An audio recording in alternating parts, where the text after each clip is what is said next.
约翰逊曝光特朗普和平计划，24小时结束乌俄战争，有没有可能实现？北约正在为俄罗斯发生冲突做准备，超过50万北约部队处于高度戒备状态。美议员要求再次全面停飞语音，爱国者导弹在日增产计划推迟。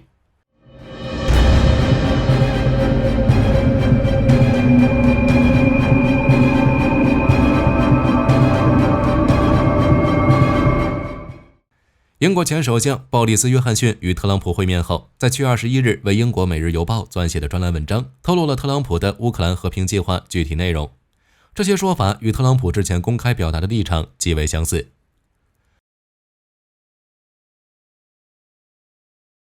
约翰逊曝光的和平计划与之前媒体披露的内容相似。第一点，要求俄罗斯退回到2022年2月24日战争爆发前的时空线。如果俄罗斯不答应，北约将允许乌克兰使用 ATACMS 导弹和风暴阴影等远程武器打击俄罗斯境内的机场，通过武力逼迫普京达成协议。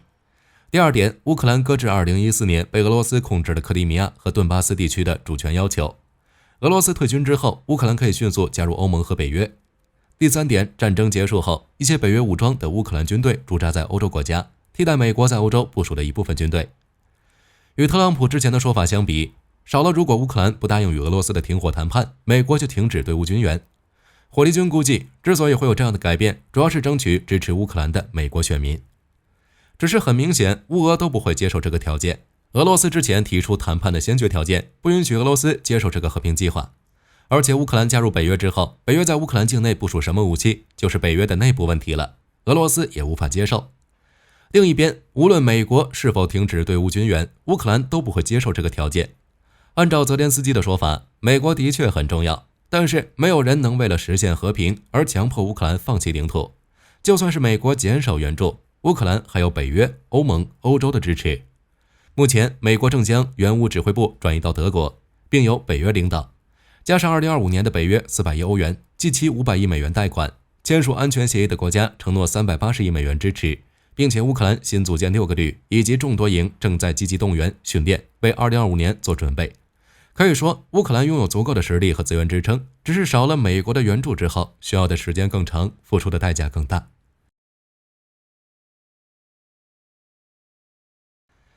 7月22日，俄罗斯塔斯社报道，塞尔维亚总统武契奇认为，北约正在为与俄罗斯发生直接冲突做准备。报道称，武契奇在电视节目中表示，北约希望采取投资等手段，借助其他国家开展远程军事行动。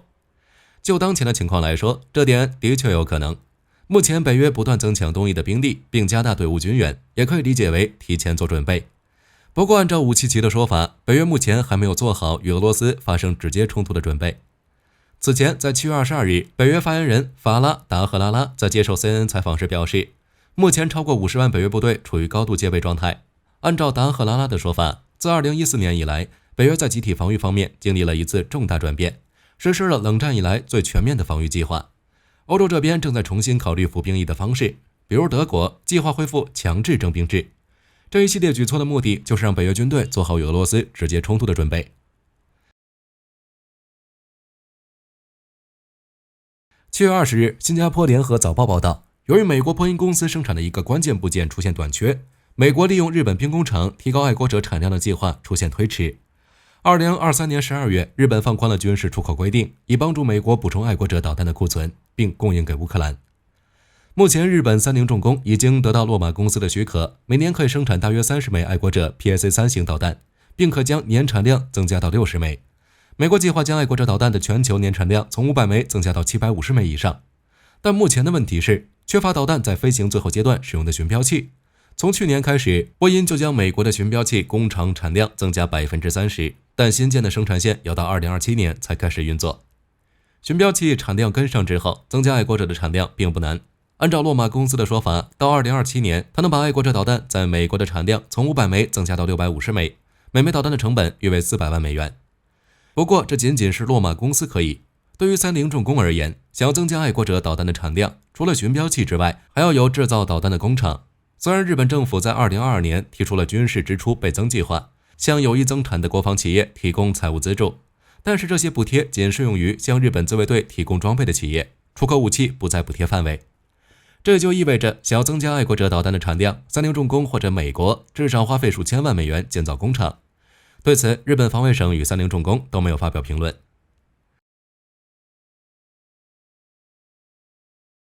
7月19日，美联社报道，3名来自马萨诸塞州的美国国会议员向美国国防部长奥斯汀施压，要求美军再次全面停飞 V-22鱼鹰运输机，直到军方能够查明该机型出现事故的原因。去年11月，鱼鹰在日本发生坠机事故之后，美军各军种的鱼鹰都被停飞。2024年3月，美军海军航空系统司令部表示，鱼鹰已被批准进行有限的飞行活动，但只能在严格限制的情况下进行，并不能执行两栖运输与特种作战任务。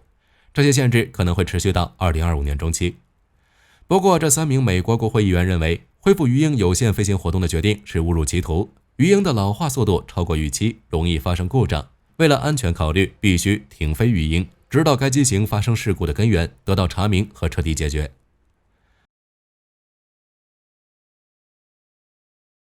据路透社报道，7月18日，加拿大将军珍妮卡·里尼昂于当天上任加拿大国防参谋长，成为该国第一位能够指挥武装部队的女性。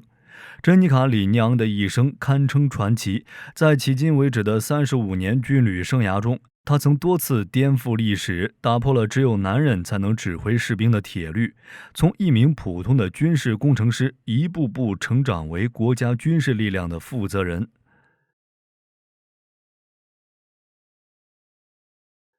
据捷克国防部消息，美国国防安全合作局于7月17日公布了一项专案，将向捷克出售200枚2代地狱火导弹、4枚 CATM 训练弹、600套 WGU-59AB 套件，加上培训和技术支持，总价值约为 1.38 亿美元。